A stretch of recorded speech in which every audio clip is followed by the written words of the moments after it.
Julian Sterling, a billionaire whose ego was as vast as his tech empire, was in a foul mood. Julian didn't just want service, he wanted a target. As Elena Vance approached table 7, he didn't even bother to look up from his polished silver spoon.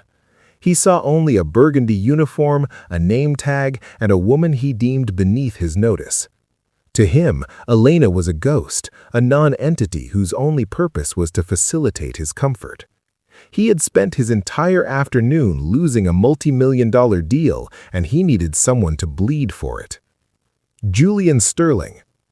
I've seen snails with more urgency than you. Is the service here always this pathetic, or did I accidentally walk into a soup kitchen for the slow-witted?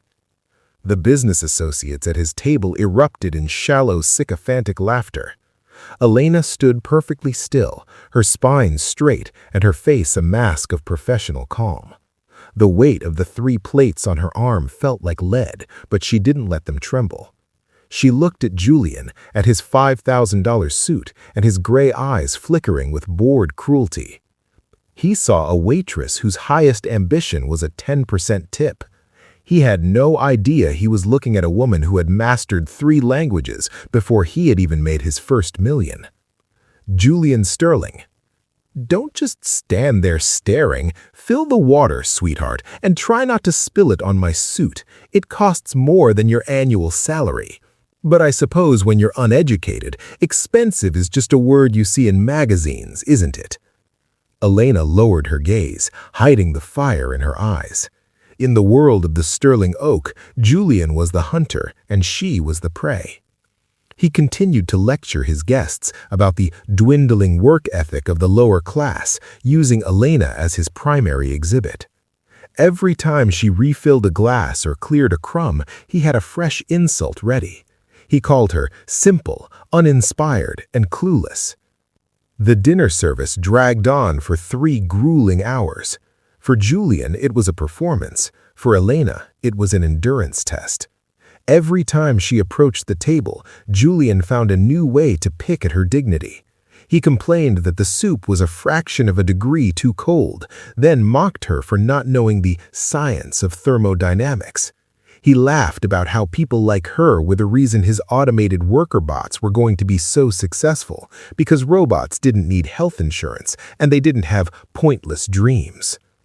Elena's mind drifted to the hospital room across town. She thought of the flickering fluorescent lights and the rhythmic hum of the machines keeping her mother alive. Every time Julian sneered at her, she did a mental calculation. That expensive bottle of Pinot Noir he was complaining about, that was 2 weeks of physical therapy for her mother.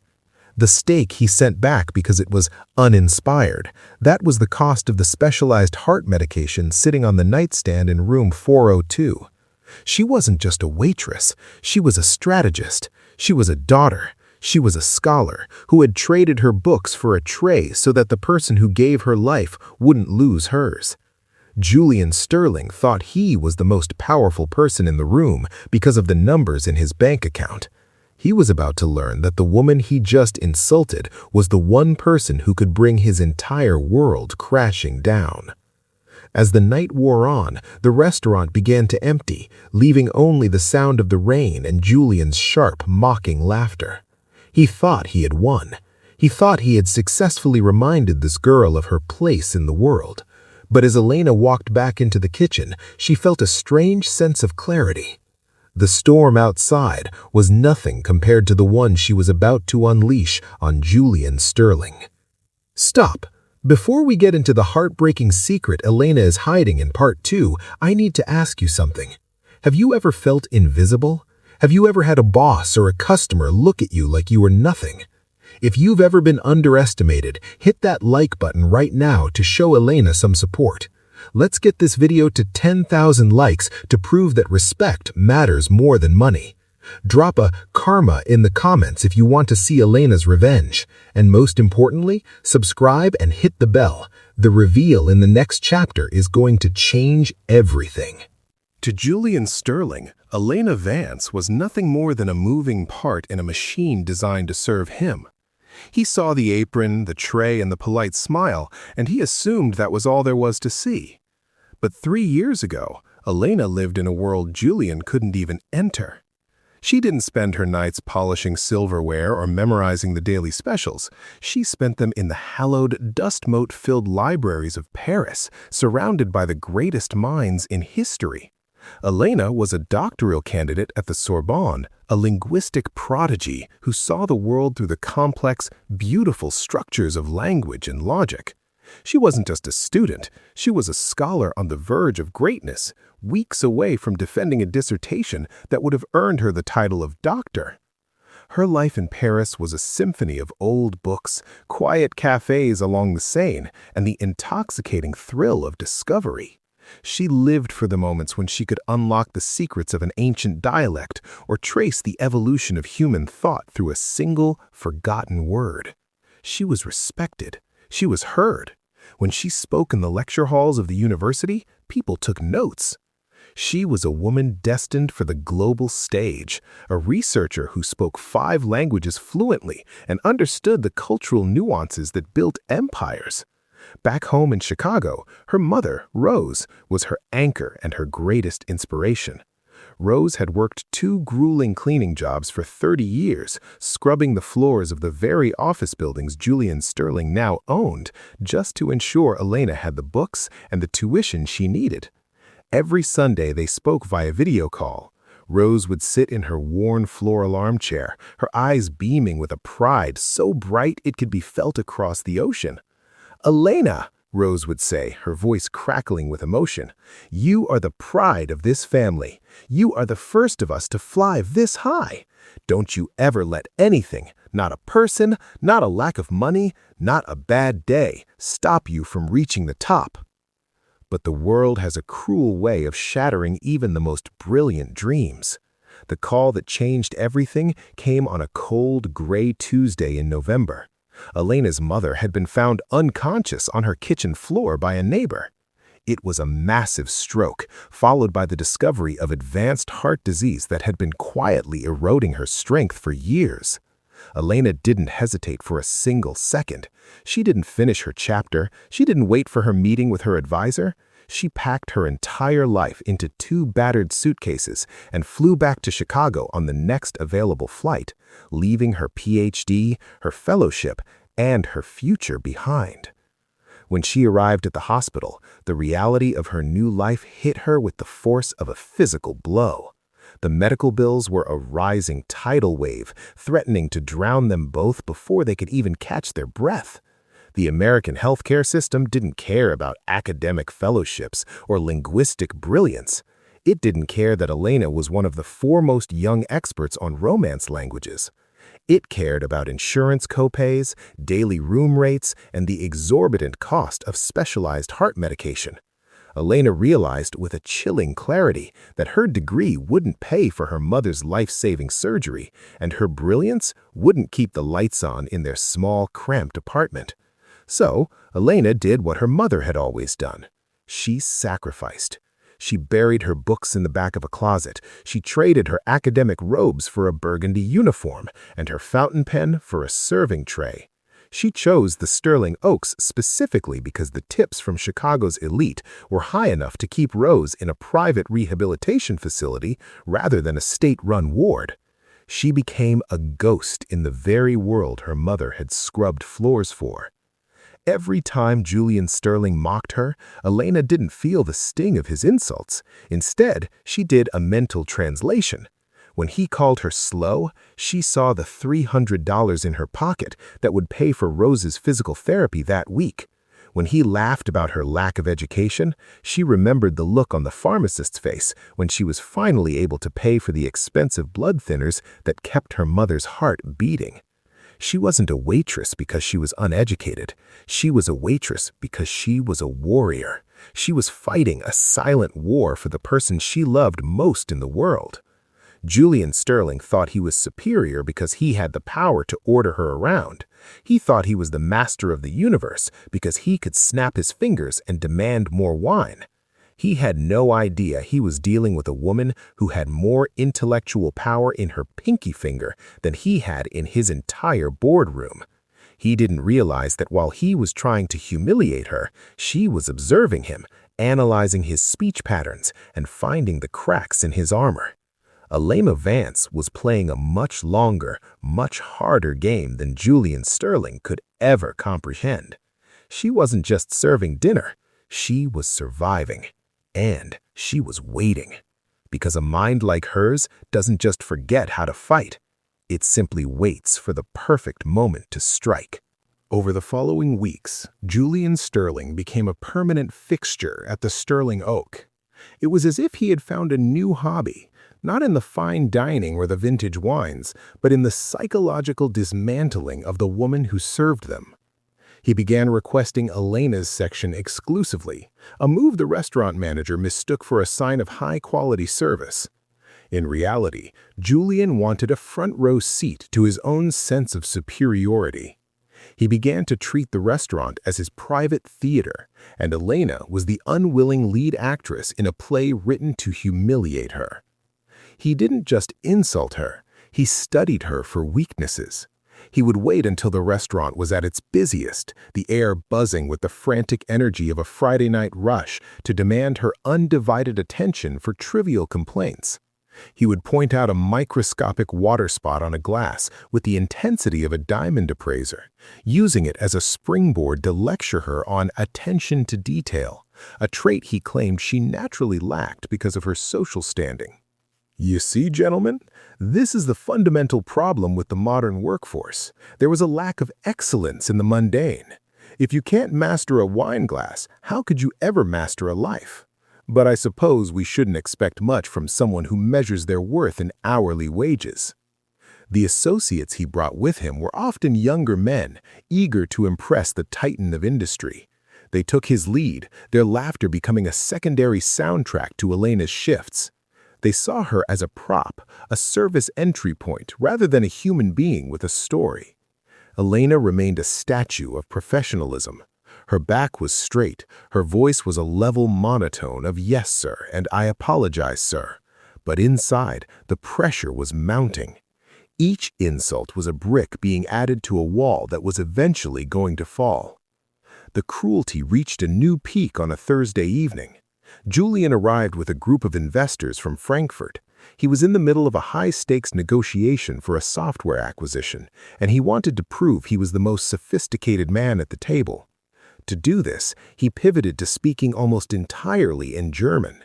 He assumed that by switching languages, he was creating a private sanctuary of intellect that Elena was too simple to penetrate. He began to use her as a live example of what he called the stagnant class. Sehen Sie sich dieses Mädchen an, ein prime example of stagnation. She's probably never read anything more complex than a menu. It's almost sad how satisfied some people are with their own ignorance. He laughed, a dry, hollow sound that echoed against the mahogany walls. His German guests looked visibly uncomfortable, shifting in their seats and avoiding Elena's eyes. They were businessmen, but they weren't cruel, and the blatant disrespect was starting to turn the atmosphere of the dinner sour. But Julian was oblivious. He was intoxicated by his own perceived brilliance. He continued his tirade, explaining in German how he planned to disrupt the service industry by replacing unreliable, uneducated labor with AI systems that didn't have the burden of a personality. Elena continued to clear the plates, her movements fluid and precise. She understood every single word. She understood the grammatical errors Julian was making in his arrogance, errors that would have failed him in her introductory classes at the Sorbonne. She understood the irony of a man calling her uneducated while he struggled with basic German cases. But more than that, she felt the raw sting of being talked about as if she were a piece of meat, a biological error in his perfect digital world. The breaking point didn't come from a word, but from a gesture. Julian finished his main course and leaned back, pulling a crisp $20 bill from his leather wallet. Instead of placing it in the leather checkbook or handing it to her, he let it flutter through his fingers, landing on the carpeted floor near Elena's sensible black shoes. There you go, sweetheart. Consider that a stupidity tax refund. Pick it up. It's probably the most money you've seen all day, and I wouldn't want you to lose it. It might buy you a book. Not that you'd know which end to open." The table went silent. The clinking of silverware from the surrounding tables seemed to fade into a dull hum. The investors looked at the floor, then at Julian, their faces pale with embarrassment. Elena looked down at the bill. It sat there, a small rectangle of green against the dark red carpet. In that moment, she didn't see the money. She didn't see the medicine it would buy or the electricity bill it would pay. She saw the 3 years of silence she had endured. She saw her mother's tired smile and the dusty dissertation in her closet. She felt the old Dr. Elena Vance, the woman who had commanded lecture halls in Paris, the woman who had spent a decade mastering the power of the spoken word, stirring beneath the burgundy fabric of her uniform. The ghost was beginning to take shape. She realized that Julian Sterling wasn't just a rude customer. He was a symptom of a world that valued a bank account over a soul.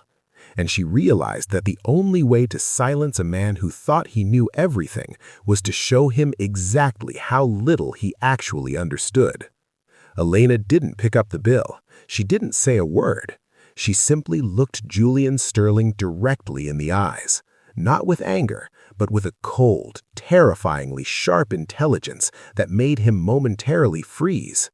For the first time, Julian felt a flicker of something he hadn't felt in years. Doubt. He saw a flash of something in her gaze that didn't belong to a simple waitress. He saw a predator, realizing the prey was actually a hunter in disguise. The silence at table 7 was so thick it felt physical. Julian Sterling remained leaned back in his chair, his smug grin frozen, waiting for Elena to bend down and retrieve the $20 bill. He wanted the visual of her submission, but Elena didn't move. Instead, she did something Julian had never seen her do. She smiled. It wasn't the polite customer service smile she had worn for years. It was a sharp, clinical smile, the kind a professor gives a student who has just made a catastrophic error in logic. One of the German investors, a man named Marcus, cleared his throat, the sound echoing in the tense air. He looked at the bill on the floor, then at Julian, his face reddening with shame for being associated with such a display. Julian, sensing the shift in the room, felt a surge of irritation. He didn't like being made to feel uncomfortable, especially not by the help. Julian Sterling: "Well, are you going to pick it up, or is your pride more expensive than your mother's rent? I thought you people were supposed to be grateful for the extra cash." Elena took a single step closer to the table. She didn't look at the money. She looked directly into Julian's gray eyes, her gaze so piercing that he instinctively blinked. Then she did the unthinkable. She began to speak, but the voice that came out of her was not the soft, deferential tone of a waitress. It was the voice of a woman who had commanded lecture halls at the Sorbonne, and she didn't speak in English. Elena Vance, in perfect, high-register academic German: "Wissen Sie, Herr Sterling, Arroganz ist oft die Maske der Ignoranz. Sie haben den ganzen Abend damit verbracht, über meine mangelnde Bildung zu spotten, während Sie selbst die grundlegende Syntax der Sprache, die Sie zu beherrschen glauben, völlig missachten. You know, Mr. Sterling, arrogance is often the mask of ignorance. You have spent the entire evening mocking my lack of education, while you yourself completely disregard the basic syntax of the language you believe you master." The entire table went dead silent. Julian's jaw didn't just drop, it seemed to unhinge. The German investors sat bolt upright, their eyes wide with a mixture of shock and profound respect. Elena didn't stop. She shifted her focus to the contract sitting open on Julian's laptop, the software acquisition he had been struggling to finalize. Elena Vance, continuing in German: "Und was Ihren Vertrag betrifft, der Grund, warum die Herren aus Frankfurt zögern, liegt nicht an ihrem mangelnden Verständnis. Es liegt daran, dass Ihr Draft eine eklatante Fehlinterpretation der Force-Majeure-Klausel im Kontext des EU-Urheberrechts enthält. Sie versuchen, geistiges Eigentum zu beanspruchen, das nach geltendem Recht bereits gemeinfrei ist. Wenn Sie so weitermachen, unterschreiben Sie Ihren eigenen Ruin, nicht eine Übernahme." She turned her gaze back to Julian, whose face had turned a sickly shade of white. The silence in the restaurant was now absolute. Even the busboys had stopped moving. Elena switched to English, her voice crisp and authoritative. "My name is Dr. Elena Vance. I hold a PhD in comparative linguistics from the Sorbonne with a minor in international contractual law. I am not standing here because I am uneducated, Julian. I am standing here because my mother's life is more important than my pride. But tonight, you reminded me of something my mother told me, that no amount of money can buy the dignity of a woman who knows her own worth." She reached into the pocket of her apron and pulled out a worn, folded piece of paper. It was the original copy of her doctoral defense confirmation, a document she had been carrying to a bank appointment earlier that day. She laid it on the table, right over Julian's expensive, flawed contract. "You called me a ghost, a machine, a non-entity. But while you were busy playing king of a world you barely understand, I was watching you. I saw the holes in your logic. I saw the insecurity behind your insults, and I realized that you aren't superior to me. You're just louder."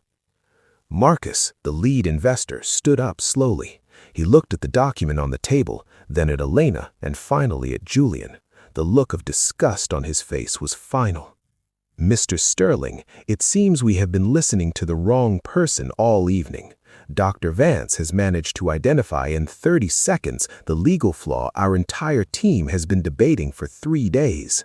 It appears your uneducated labor is the only person in this room with a clear understanding of the situation." Julian tried to speak, but his voice failed him. He looked down at the $20 bill on the floor. It looked pathetic now, a small, dirty scrap of paper that represented the total sum of his character. He looked at the woman standing before him, no longer a waitress, but a giant. Elena didn't wait for a response. She didn't need one. The look in Julian's eyes was the only tip she needed. "Elena Vance, keep your $20, Julian. Use it to buy a dictionary. You're going to need it when you try to explain to your board why this deal just fell through." With a final, graceful nod to the investors, Elena untied her apron. She dropped the burgundy fabric on the chair next to Julian, a symbolic shedding of the skin she had worn for 3 years. She walked towards the kitchen, her head held high, the sound of her sensible shoes echoing like a drumbeat of victory. As she passed the manager, who was standing paralyzed by the bar, she simply said, "I quit." She walked out of the Sterling Oak into the Chicago rain. The storm was still raging, but for the first time in 3 years, Elena Vance didn't feel like she was drowning. She felt like she was finally coming up for air. Julian Sterling sat in the silence of his own making, a billionaire who had finally realized that the most expensive thing in the world is the truth you choose to ignore. The cold Chicago rain felt like a blessing as Elena Vance stepped out from the heavy oak doors of the restaurant. For 3 years, she had carried the weight of the world on her shoulders, moving through the shadows of other people's lives. But as she walked down the street, her burgundy uniform left behind on Julian Sterling's chair, she felt light. She didn't have a plan, and for the first time in her life, she wasn't afraid of the unknown. She had her dignity back, and that was a currency more valuable than anything Julian had ever offered. The next morning, Elena sat in the small, sun-drenched kitchen of her apartment, holding a cup of coffee and watching her mother, Rose, practice her gripping exercises. Rose was getting stronger every day, her spirit returning as her body healed. Elena hadn't told her about the confrontation yet. She didn't want to worry her. But the peace was interrupted by a sharp knock at the door. Standing there was not a bill collector or a lawyer, but Marcus, the lead German investor from the night before. He wasn't alone. Beside him was a woman in a sharp charcoal suit who Elena recognized as a top executive from a global linguistic consulting firm. Marcus didn't wait for her to speak. He reached out a hand, his expression one of profound respect. "Dr. Vance, I hope you'll forgive the intrusion. After you left last night, the dinner didn't last much longer. Mr. Sterling tried to salvage the deal, but frankly, none of us could look at him the same way. We realized that if he could be so blind to the genius standing right in front of him, he wasn't the kind of partner we wanted for our future. He explained that they had spent the night researching her work. They had found her unfinished dissertation, a masterpiece on the intersection of cultural identity and legal syntax, and they were floored. The firm had been looking for someone with her exact expertise to lead their new European expansion. "We aren't just here to offer you a job, Elena. We're here to offer you a partnership, and we've already spoken to the Sorbonne. Given the circumstances of your withdrawal and the quality of the work you've continued to produce in private, they are fast-tracking your defense. You'll have your formal title within the month." Elena felt the air leave her lungs. It wasn't just a job, it was her life coming back to her, but better. The offer included a comprehensive health package that would cover Rose's care for the rest of her life, and a salary that meant Elena would never have to trade her pride for a paycheck again. As for Julian Sterling, the fallout from that night was devastating.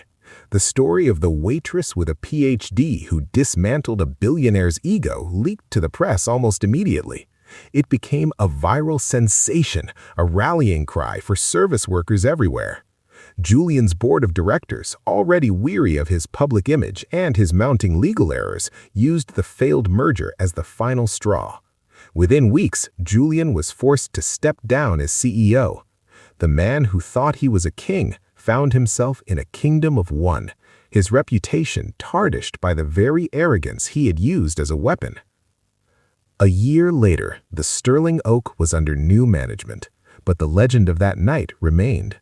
Elena Vance, now officially Dr. Vance, returned to the restaurant one last time. She wasn't there to eat, and she certainly wasn't there to serve. She was there to meet a group of young students from her new foundation, an organization dedicated to providing scholarships for students who, like her, had to put their dreams on hold for their families. She sat at table 7, the very place where Julian had tried to break her. She looked at the young woman serving them, a student working her way through nursing school, and Elena didn't see a ghost. She saw a person. She saw a story. She saw a future. When the bill came, Elena didn't drop money on the floor. She handed the young woman a folded note along with a generous tip.